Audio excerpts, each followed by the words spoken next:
Hola, bienvenido a nuestro programa, a la final trompeta. Es una bendición poder estar juntos examinando las escrituras.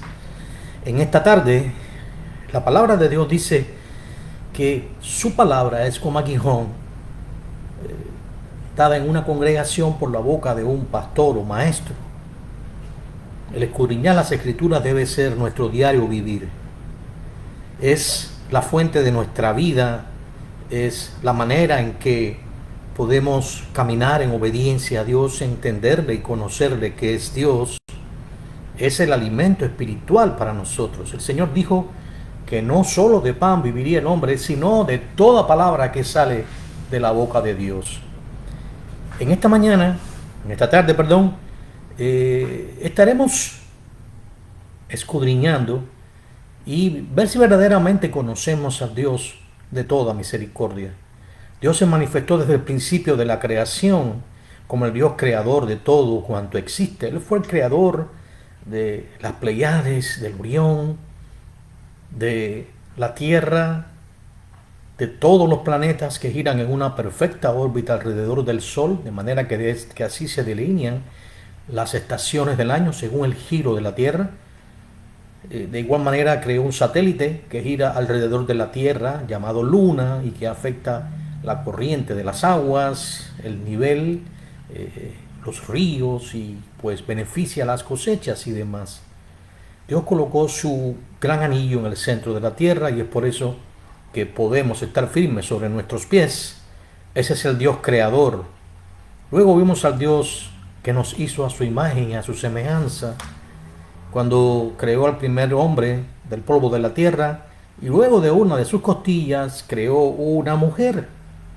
Y pues no solamente la creó, sino que la trajo a él y él la llamó varona, porque fue tomada de sus costillas. Así que él dijo que el hombre ya no sería más uno solo, sino sería uno solo, carne de su carne, hueso de su hueso, con su esposa. Y pues estaban allí y Dios los colocó en el jardín del Edén. Así que no solamente creó la tierra, pero sino que además les colocó en un lugar maravilloso llamado el Edén. Este lugar rodeado de 4 ríos maravillosos que hidrataban toda la tierra, la regaban maravillosamente, y de esa manera también, al separar Dios las aguas de abajo de las aguas de arriba, pues creó una cortina de agua en los cielos. Y como aún no llovía, pues obviamente se sentía una especie de clima prácticamente invernadero, porque subía un vapor que regaba todo. El clima era perfecto, había un equilibrio perfecto, reitero, en todo. No vio Adán un huracán en aquellos días, no vio una tormenta, no vio un tornado ni un terremoto, nada de eso existía. De esa manera es como podemos conocer al Dios creador. Sin embargo, luego Dios se reveló y le mostró a los hombres su voluntad.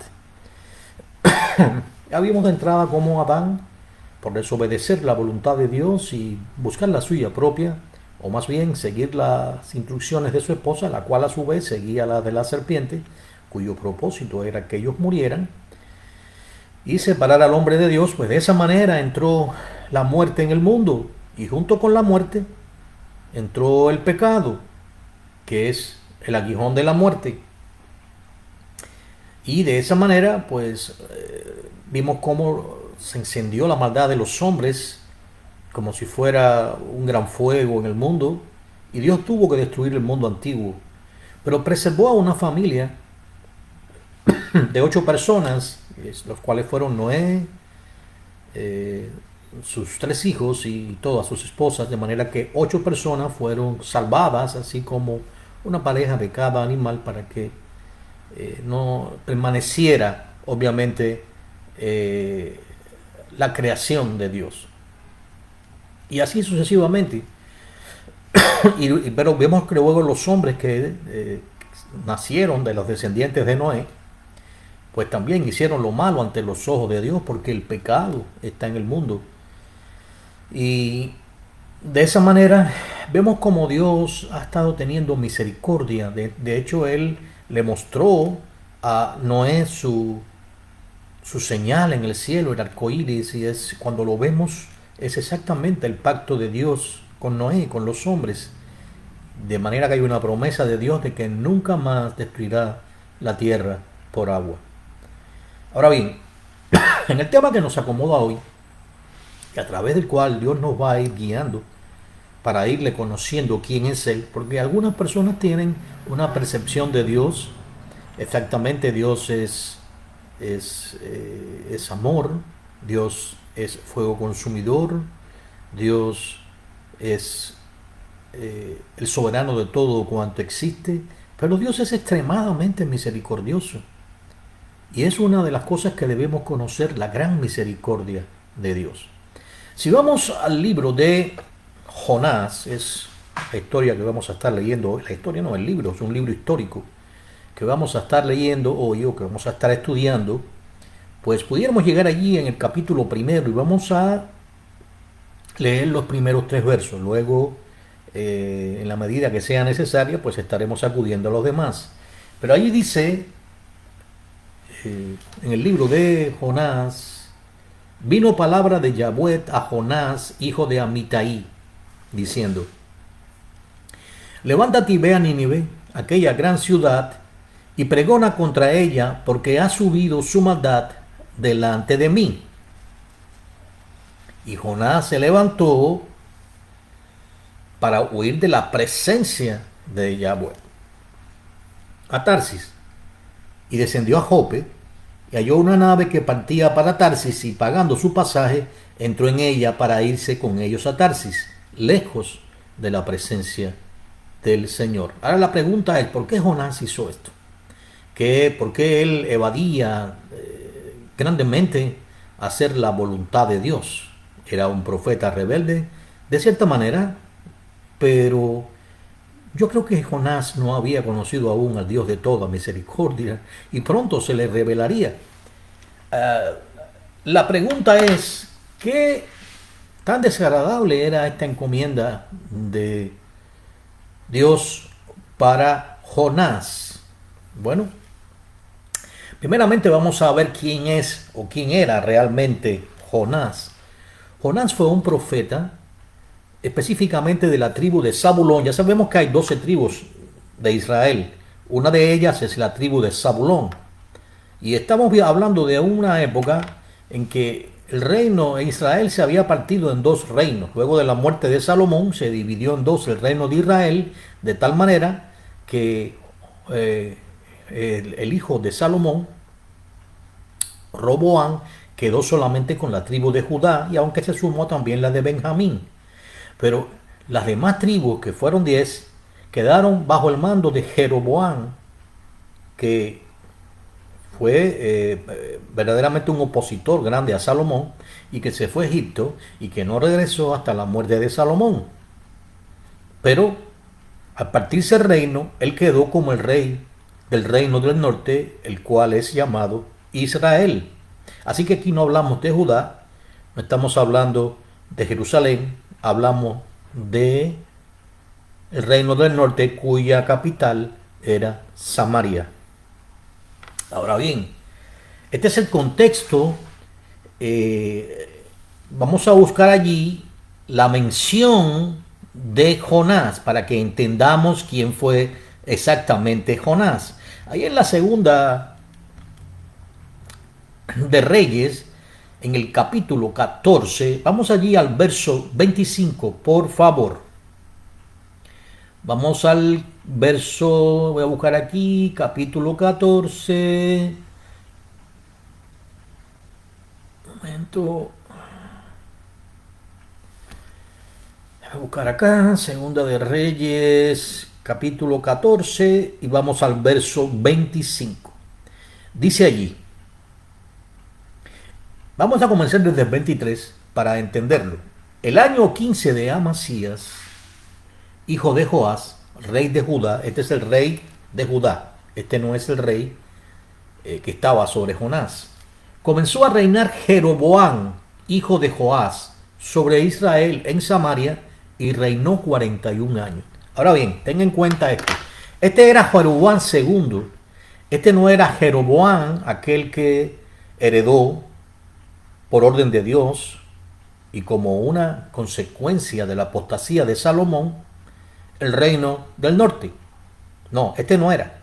Este Jeroboam, de que heredó este reino de Salomón, había hecho lo malo ante los ojos de Dios. Había colocado ídolos en los lugares altos y pues hizo lo malo y allí presentaban adoración a esos demonios.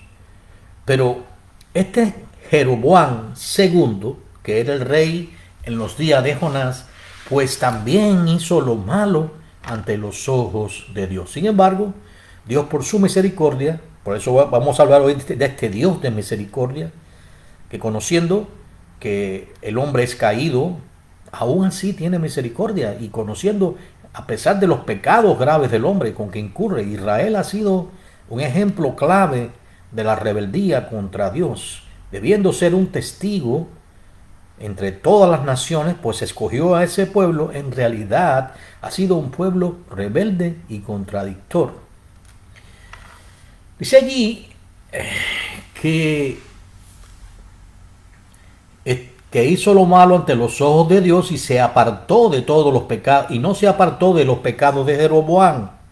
Es decir, ya sabemos lo que había hecho Jeroboam, hijo de Nabat, el que hizo pecar a Israel. Y cuando hablamos de Israel, recuerde, hablamos del reino del norte, hablamos de las 10 tribus, y no están incluidas ni Judá ni Benjamín.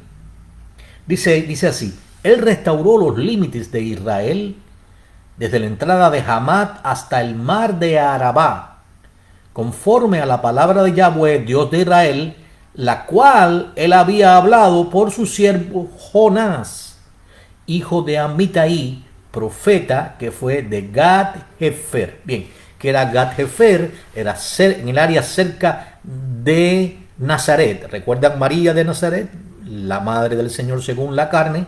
Pues es un área cercana. Gat-Hefer está en la parte norte y hace frontera, muy cerca de la frontera, y pues este era Jonás, hijo de Amitai. Él fue quien profetizó que se restaurarían los límites de Israel. ¿Cuál límite? Los que había dejado Salomón. Recuerden, en los días de Salomón el reino de Israel era uno solo. Ahora no se restaura los límites completos porque se había partido el reino en dos, pero se agrandan los límites al nivel de donde lo tuvo David y luego Salomón. Es lo que está diciendo aquí. Y que esto fue por voluntad de Dios. Mire bien, a pesar de que este rey había hecho lo malo delante de él, había colocado ídolos abominables, continuaba adorando a los demonios en los lugares altos y pues buscando salvación a través de dioses falsos y el favor de esos dioses falsos. Así que aquí vemos cómo fue este Jonás quien profetizó esto. Ahora, ¿por qué hizo esto Dios? Bueno, aquí en el verso 26 leemos: porque Yahweh miró la muy amarga aflicción de Israel, que no había siervo ni libre, ni quien diese ayuda a Israel, y Yahweh no había determinado raer el nombre de Israel de debajo del cielo, por tanto lo salvó por mano de Jeroboam, hijo de Joás. Fíjense bien, Dios usó a este rey impío, a este rey malvado, que hacía lo malo delante de Dios, con el propósito de traer misericordia a Israel. Porque dice que Dios aún no había pensado en traer a Israel. Bueno, recuerden algo, y aquí vamos a entrar en materia. El reino del norte, Israel, fue raído, fue terminado por los asirios, por el reino de Asiria. Asiria pues era conocido por su crueldad. Es porque ahora vamos a irnos otra vez al libro de Jonás para poder seguir entendiendo lo que estamos leyendo eh, sobre y estudiando sobre el Dios de misericordia y su revelación a Jonás. Aquí dice que Jonás no quería ir a Nínive. Fíjense bien, él se niega a ir a Nínive a pesar de que Dios le encomienda ir. Y ahora toma y compra un pasaje en una dirección opuesta a donde Dios le enviaba, que era a Nínive. Él compra un pasaje en dirección a Tarsis, lo que es España hoy. Dice que pagó su pasaje y entró en ella para irse, o en otras palabras pudiéramos escribir mejor, para escapar de la voluntad de Dios, de irse ahí lejos de la presencia de Yahweh, ignorando que Dios está en todas partes y no importa en qué embarcación te montes, a dónde vayas o con qué propósito, si no vas en el propósito de Dios y si Dios te ha enviado a servirle, pues entonces le servirás. Si eres verdaderamente su siervo, lo harás porque Dios es soberano. Pero bien, Jonás quiso sencillamente escapar de la voluntad de Dios. Los ninivitas, el reino de Nínive era extremadamente cruel. Ellos tenían prácticas totalmente inhumanas y terribles. Usaban, no solamente era una nación poderosa económicamente, pero también militarmente. En su época no tuvo rival. Eran muy fuertes y además muy crueles. Entre otras, algunas de las prácticas de los ninivitas eran desollar a las personas. Le arrancaban la piel y colocaban tiras en las fortalezas para que sus enemigos vieran las tiras de carne de aquellos a los cuales se habían arrancado su piel. Además hacían torturas por empalamiento, colocaban a las personas y con picas y los clavaban, y el propio peso de la persona hacía que destrozara sus vísceras. Ellos también usaban la decapitación y la mutilación de miembros. Podían mutilar incluso hasta los testículos de sus víctimas, sus orejas, sus lenguas e incluso sus cabezas. Es decir, ellos aplicaban no solamente su poderío militar, eran extremadamente avanzados en su momento, militarmente, eran fuertes, eran crueles y no tenían misericordia. Es por eso que Jonás decide no hacer lo que Dios le pide. Él consideraba que esos ninivitas eran extremadamente maldados y además estaba confundidos. Normalmente los profetas israelitas fueron enviados a Israel, pero ahora Dios le enviaba a una ciudad pagana. No le enviaba a Israel, a los reyes de Israel, ni siquiera, tal vez pudiera haber sido los reyes de Judá, el reino del sur, pero ni siquiera eso. Le enviaba a una ciudad pagana y cruel en gran manera. Así que Jonás estaba confundido y no quería hacer de ninguna manera eso. Jonás no quería llevar su predicación, su palabra, la palabra de Dios, a Nínive. Sin embargo, Dios tenía otros planes. El ser humano a veces toma ciertas posiciones y se hace juicios. Pero el juicio de Dios es diferente al de los hombres. En primer lugar, Él sabe quiénes somos. Él conoce que somos seres que caímos en el Edén, que a través, al ser descendiente de Adán y a través de su descendencia, pues obviamente nosotros volvemos al polvo de la tierra de donde fuimos tomados, nos enfermamos, tememos. ¿Y por qué tememos? Porque el temor entró en el mundo apenas entró la muerte. Recuerden que cuando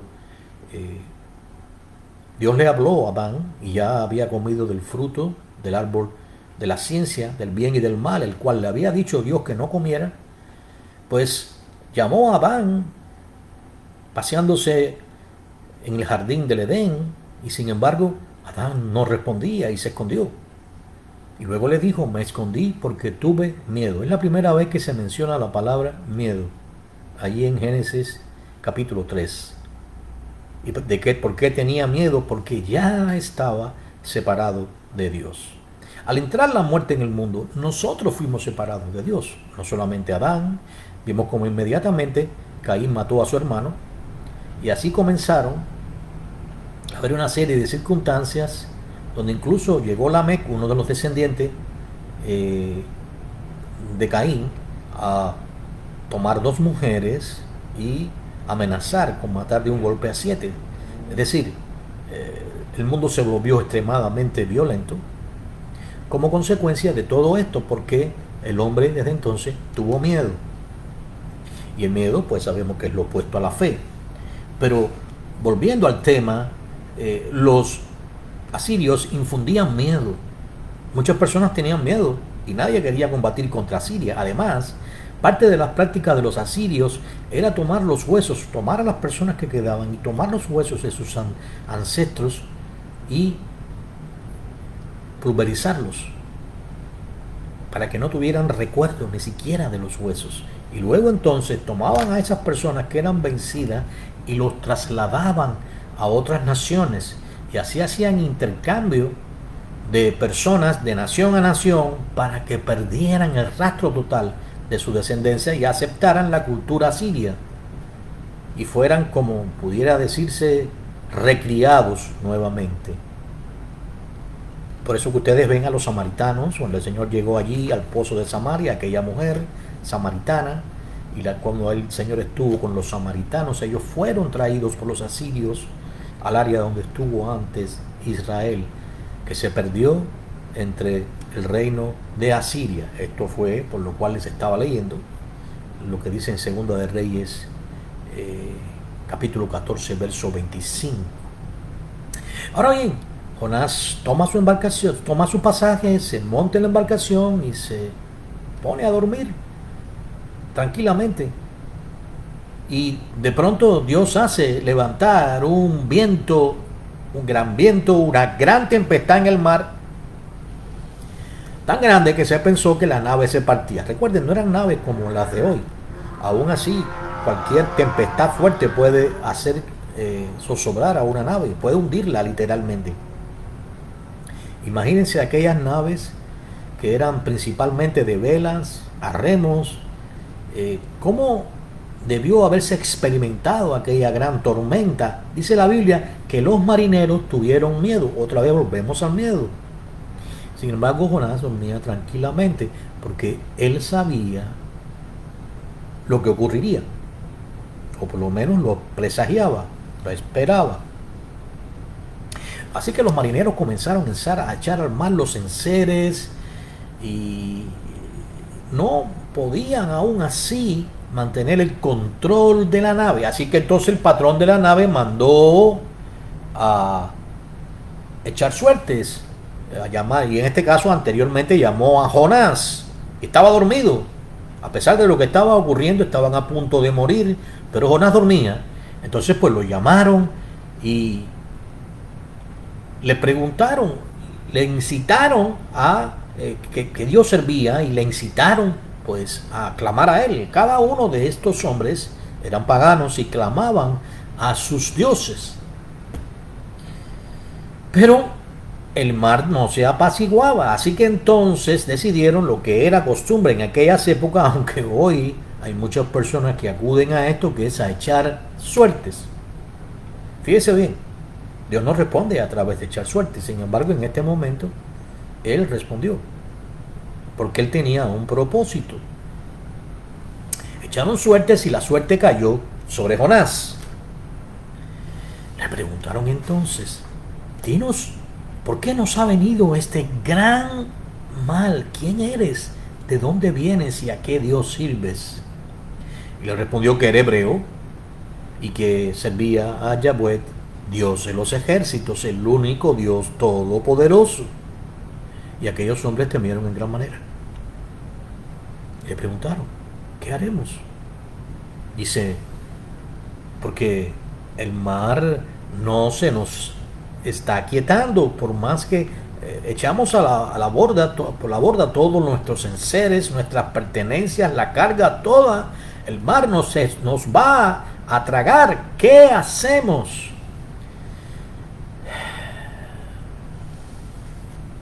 Jonás le dijo, él sabía, y les dijo, échenme al mar. Si ustedes no me echan al mar, su nave se va a hundir con todos ustedes. A pesar de eso, aquellos hombres trabajaron largamente, con todo frenesí, con tal de no echar a Jonás al mar, para que el mar se aquietase. Pero Dios se negaba a aquietar el mar, de tal manera que clamaron entonces a Yahweh. Y fíjense bien, clamaron a Yahweh y le rogaron no perecer por causa de él, y echaron a Jonás al agua. Y cuando echaron a Jonás al agua, para el asombro de todos ellos, inmediatamente el mar se aquietó. Cuando Dios nos envía a hacer su voluntad, cuando Dios nos envía y hay un propósito detrás de todo ello, nosotros como siervos de Dios no podemos cuestionar a Dios. Dice la Biblia, hay caminos que al hombre le parecen rectos, pero son caminos de perdición. Muchas veces hemos tomado por distintas veredas, hemos tomado distintos caminos, pero hemos visto que al final han sido pérdida para nosotros. Y cuando Dios ordena hacer algo, lo hace con un propósito, y su propósito siempre es bueno. Pero Jonás no quiso escuchar, y como algunos de nosotros a veces no queremos escuchar, muchas veces iremos a parar a donde mismo fue a parar Jonás. ¿A dónde fue a parar Jonás? Bueno, veamos. Dice allí en el verso 17, estoy en el capítulo 1 del libro de Jonás, que Yahweh tenía preparado un gran pez, probablemente una ballena, que tragase a Jonás, y estuvo Jonás en el vientre del pez 3 días y 3 noches. Casualmente, esta misma cita la usó el Señor con los fariseos. Los fariseos le pedían al Señor Jesús, Señor Yeshua, que les diese una señal. Esas eran parte de las costumbres de los judíos. Los griegos pedían ver milagros y los judíos pedían ver señales. El Señor les dijo que solamente ahí en Mateo 12, solamente les sería dada la señal de Jonás. ¿Y cuál fue la señal de Jonás? Bueno, aquí vemos, pero Yahweh tenía preparado un gran pez que tragase a Jonás, y estuvo en el vientre del pez 3 días y 3 noches. Él les dijo a los fariseos, que eran duros de corazón, que él les daría esa señal, que esa sería la única señal que él les daría, que estaría 3 días y 3 noches en el corazón de la tierra. Y así estuvo. El Señor resucitó. De allí, como Jonás fue vomitado por el gran pez de su vientre, cuando estuvo dispuesto a hacer su voluntad.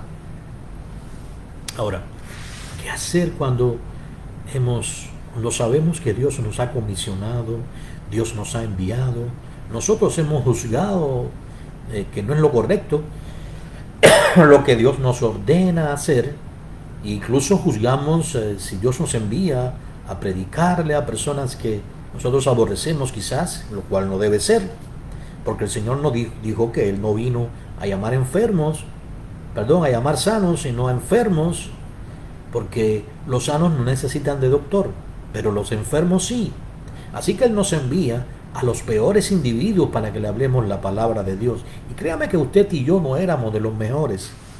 Si alguno se cree bueno, debe saber lo que dice la palabra de Dios. El Señor dijo, bueno es uno solo, mi Padre, que está en el cielo. Y también en Romanos 3 dice, no hay uno solo que haga lo bueno.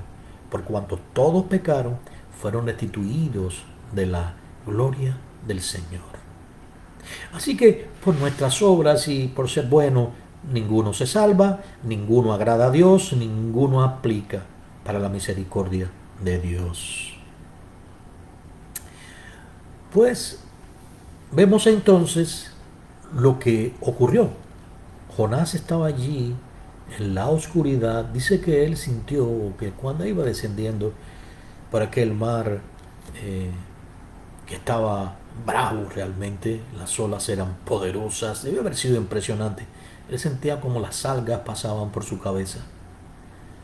Debe haber sido una experiencia inolvidable para él. Descendía a lo profundo del Seol vivo. Es más o menos lo que una experiencia comparable, lo único que en su carne. De pronto, ¿cuál debió haber sido su sensación cuando sintió que un gran pez abría su boca y se lo tragaba? ¿No cree usted que es impresionante eso?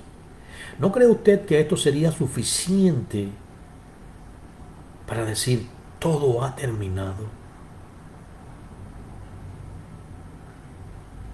Pero ahora entra la misericordia de Dios en acción. Dios a veces permite que estemos en el vientre de un gran pez. Dios a veces permite una circunstancia que parece terminar con nuestra vida. Una circunstancia que nos hace sentir aterrorizados, que nos hace sentir como que ha llegado el fin y de una manera no precisamente pacífica. ¿Por qué? Porque Dios nos ama, somos sus hijos. Las escrituras dicen que Dios es el que ama, disciplina y corrige, y que nosotros somos sus siervos y el siervo hace lo que su Señor le ordena. Pero no tenemos un siervo cruel, un Dios cruel, un amo cruel. No tenemos un amo abusador, ni que nos pide más allá de lo que podamos hacer. Él solamente nos pide que hagamos su voluntad, y su voluntad es buena y perfecta. Y lo que nosotros creemos bueno no es necesariamente bueno. Lo que sí es bueno es todo lo que Dios hace. Nosotros como seres humanos somos finitos y no tenemos una gran comprensión exactamente de lo que vemos o de lo que nos rodea o de las circunstancias, y debemos entender que Dios está sobre todo y que Dios hace su voluntad, lo ha hecho siempre y lo va a seguir haciendo siempre. Por su voluntad nosotros estamos vivos en este instante. En el momento que Dios llame nuestro espíritu, inmediatamente nuestro espíritu sale de nosotros y nuestra alma irá al cielo o al infierno. Cuando digo nosotros, no me refiero a los verdaderos creyentes, porque ningún creyente va a ir al infierno. Pero me refiero por si quizás hay personas que están escuchando y que no son cristianas, y no es que estemos hablando que irán al infierno, porque no todo el mundo va a ir al infierno, pero sí una gran parte. Hay más de 160 menciones en las escrituras sobre el infierno, pero este no es el mensaje de hoy. Pero no podemos obviar de que sí, verdaderamente existe un infierno de fuego para aquellos que desprecian el sacrificio salvífico del Hijo de Dios hecho en la cruz, irrepetible y de una vez y para siempre. Por eso digo, nosotros, y Dios tiene planes con nosotros. Y es por eso que estamos aquí en la tierra, para cumplir su propósito. Ahora bien, ¿qué hizo Jonás? Jonás no temió. Jonás sabía que estaba ahí, que Dios estaba en control de todo lo que le estaba ocurriendo. Fíjense bien, nuestra vida está en las manos de Dios. Dios tiene control sobre nosotros, sobre lo que necesitamos. Si necesitamos un pan, Él nunca nos va a dar un escorpión, nos va a dar pan, y pan en abundancia. Y si necesitamos un techo, Él nos los va a proveer. Tal vez por un momento no lo tenemos, pero no tenemos que temer, sino confiar en Él, entender que Él siempre tiene un propósito en aquello para lo cual nos está afectando. Porque es a través de las pruebas que Dios nos va moldeando, como se moldea el oro en el horno. Y luego al final, pues se convierte en una bella alhaja que tiene un gran valor. Nosotros somos vasos en las manos de Dios, vasos en las manos del alfarero. El alfarero toma un vaso, un molde, una masa, y le va dando forma. Usted la ve y está desforme, no parece que va a ser un vaso útil. Pero tiene que pasar por el calor. Tiene que pasar por el calor de alguna manera para convertirse en un vaso. Y eso es exactamente lo que Dios hace con todos nosotros. Nos pasa por su taller, el taller del alfarero. Ahora dice aquí que entonces Jonás estaba en lo más profundo del vientre del pez y en las manos del alfarero y en lo más caliente del horno para convertirse en una laja, pues oró a Dios. Esa es nuestra herramienta principal, eso es nuestra comunicación con Dios. La comunicación nuestra con Dios es la oración. Oró Jonás a Dios desde el vientre del pez. Estaba debajo del agua. Esos peces van a una gran distancia, a una gran profundidad. Y de contra, estaba dentro del pez. Aún así, oró. Pensaría Jonás, me escuchará Dios donde quiera que usted esté. Así esté debajo de la tierra, Dios escucha. Oró a Jonás diciendo, invoqué a Yahweh desde mi angustia. Fíjense bien, a veces Dios va a provocar angustia en nosotros. El propósito es que nos arrepintamos y hagamos su voluntad. Si nosotros no hacemos la voluntad de Dios, entonces no somos sus siervos. Si nosotros nos rebelamos, entonces somos rebeldes y los rebeldes no heredarán el reino de los cielos. Así que puede ser que en un momento dado nosotros tengamos dudas o hasta nos sintamos pues que no queremos hacer algo y eso traerá como consecuencia este tipo de situaciones. No necesariamente va a ser el vientre de un pez, pero van a haber circunstancias en nuestras vidas que nos van a llevar a los extremos. Este es un extremo. Miren lo que dice Jonás, ahí en el verso 3, me echaste a lo profundo en medio de los mares. Y me rodeó la corriente, todas tus ondas y tus olas pasaron sobre mí. ¿Qué usted sentiría en ese momento? Es el final. Y dije entonces, desechado soy delante de tus ojos. ¿Eh? Lo que trae la desobediencia. Pero aquí la oración, aquí cambia. En medio de la prueba, él dice aún, mas aún veré tu santo templo. En medio de la prueba no podemos temer, porque el temor es lo opuesto a la fe, donde el que teme no ha sido perfeccionado en el amor de Dios. Pedro temió, caminó por encima de las aguas y se hundió. Y el Hijo del Hombre le dijo, hombre de poca fe, ¿por qué has temido? Tu fe te ha fallado. Es exactamente lo opuesto al temor, la fe. Porque la fe es la confianza total, primeramente en el propósito de Dios, en que Dios es soberano, que tiene el control sobre nuestras vidas, que es nuestro Padre, que nos ama y que tiene un propósito con nosotros y que lo va a cumplir y que siempre su propósito es bueno para nosotros, aunque aparentemente nos cueste a nosotros muchas veces. Dijo así, las aguas me rodearon hasta el alma. Fíjese bien, ya esto era algo extremo para él. Me rodeó el abismo, el alga se enredó en mi cabeza. Descendió a los cimientos de los montes. Bueno, aquí hay toda una descripción de la sensación que tuvo Jonás. Pero cuando Jonás se arrepintió y Dios entendió que estaba listo para la misión, entonces Dios ordenó al pez, fíjese bien, al gran pez, que vomitara a Jonás en tierra. Pero no lo vomitó en tierra de Israel, no lo vomitó en Tarsis a donde él quería ir, lo vomitó precisamente en Nínive, a donde él no quería ir, a donde él consideraba que verdaderamente eran crueles, eran malvados los asirios y eran pues soberbios en gran manera. Pero fíjese bien, viene palabra de Yahweh, el Señor, a Jonás, su profeta, por segunda vez. Por segunda vez. Fíjense bien, Dios pudo haber cortado al profeta de una sola vez por desobediente, pero ahora tiene misericordia de él y lo envía por segunda vez. Levántate y ve a Nínive, aquella gran ciudad, y proclama en ella el mensaje que yo te diré.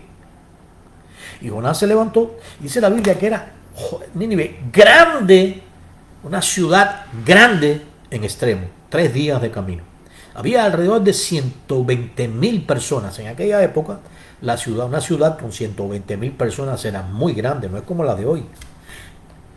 Y comenzó a Jonás a entrar por la ciudad, camino de un día, y predicando, diciendo: de aquí a 40 días Nínive será destruida. Ni en sueño se veía Jonás predicándole a aquellos crueles y malvados asirios: de aquí a 40 días Nínive será destruida.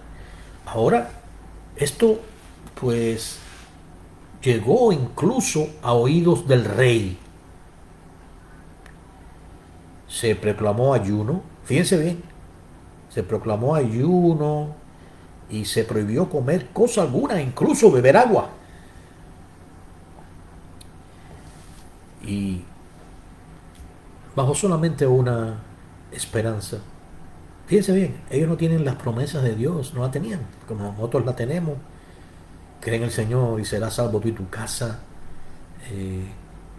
Que si confiesas con tu boca que Él es el Señor y que Yeshua es el Señor y que Dios le levantó de los muertos, serás salvo.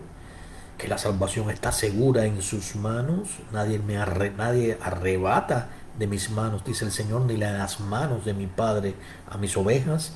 Todas esas promesas: no te dejaré, no te desampararé. Esas promesas ellos no las tenían, pero tenían una esperanza que agradó a Dios, y hicieron todo esto con fe. ¿Sabe por qué?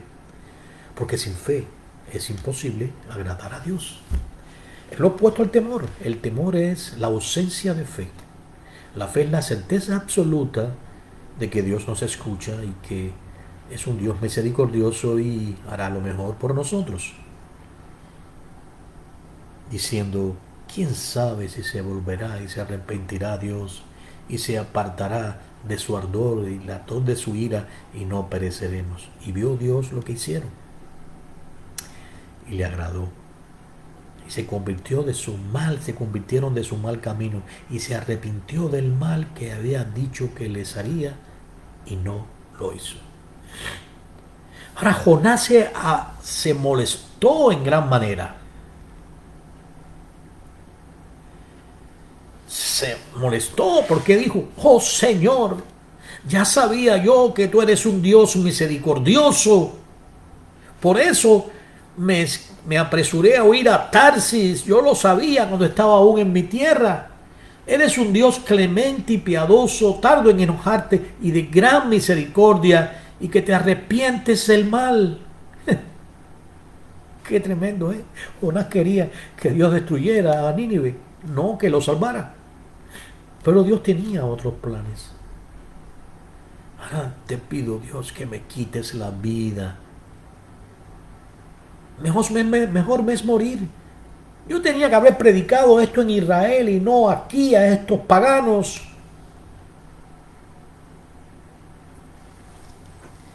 Pero Dios tenía planes para esos paganos y para todos los paganos. Es por eso que el apóstol Pablo fue encomendado a los gentiles. Así que entonces Dios le respondió: haces bien en enojarte tanto. Fíjense bien cómo Dios hablaba con Jonás, como si tuviera Jonás el derecho de reclamarle. Salió Jonás y acampó al oriente de la ciudad, y se hizo una enramada hasta ver qué pasaría en la ciudad. Y Dios preparó una calabacera, la cual creció sobre la enramada, ¿no?, para que hiciese sombra su cabeza, porque era un lugar desértico y el sol golpeaba la cabeza de Jonás. Y Jonás se sintió confortable con esa calabacera, con esa cobertura que Dios había dado. Cuando Dios nos provee los medios, nos sentimos cómodos, pero cuando los quita, nos enojamos con Él.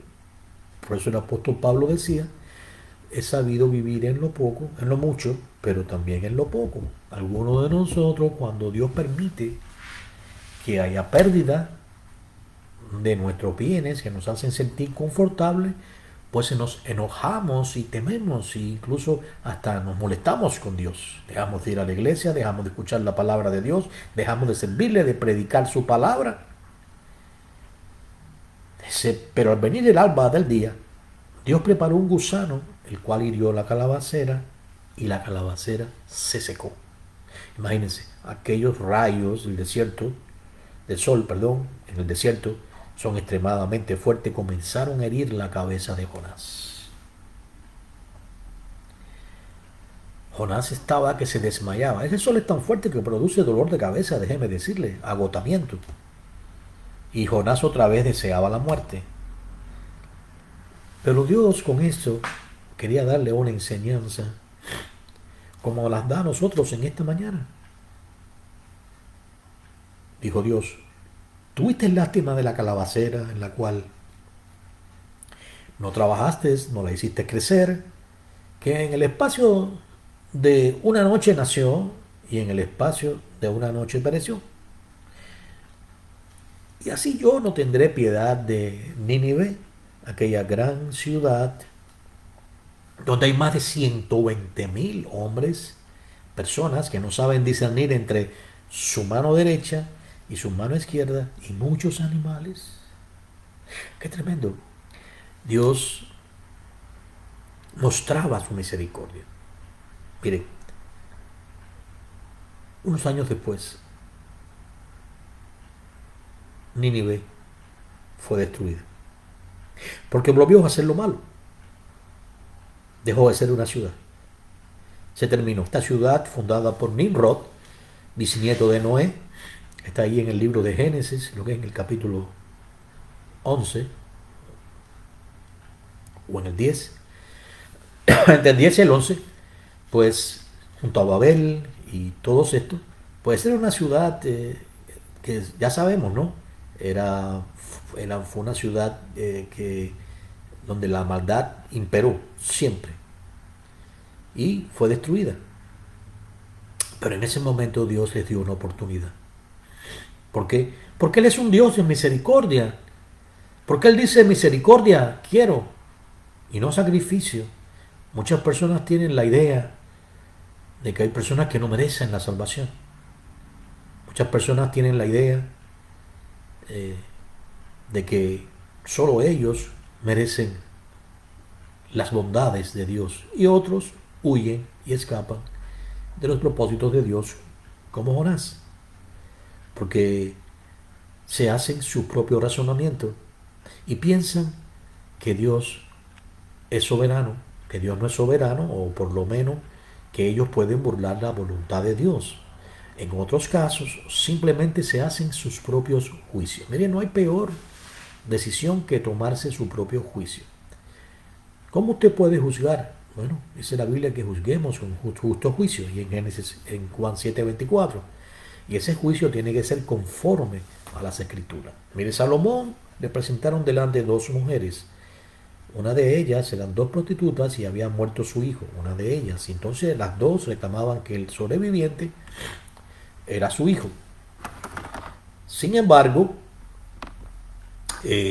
Salomón no juzgó así de imprevisto, no. Salomón, primeramente recuerden que él había orado a Dios y pedido sabiduría, lo primero que debemos hacer. Pero luego, él usó la sabiduría y la guianza de Dios. ¿Y qué hizo? Él pidió una espada y ordenó, o quiso partir al niño, al sobreviviente, en dos para darle la mitad a una y la mitad al otro. Obviamente él sabía que eso no iba a pasar porque la verdadera madre iba a responder como hizo. Y respondió. y estuvo dispuesta a ceder al niño a la otra con tal de que no lo matara. Pues bien, esto es exactamente lo que estamos viendo acá. Al juzgar con nuestro propio juicio, pues nosotros nos constituimos más justos que Dios. Y decimos entonces, vamos a escapar de su propósito, no quiero hacer esto, no quiero estar en tal lugar, quiero ir a este lugar simplemente porque considero que es lo que debe ser. Otros no estudian verdaderamente las Escrituras, no se dejan llevar por el consejo de Dios y usan sus propios juicios. El resultado es este: estar en el vientre del pez. Y luego entonces, a pesar de que Dios tiene misericordia y lo perdona, aún así cuestiona la voluntad de Dios. ¿Qué enseñanza más hermosa?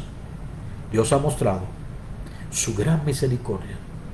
Dice la Biblia que Él quiere que todos los hombres sean salvos y vengan al conocimiento de su palabra. Él nos envía a predicar su palabra por todas las naciones.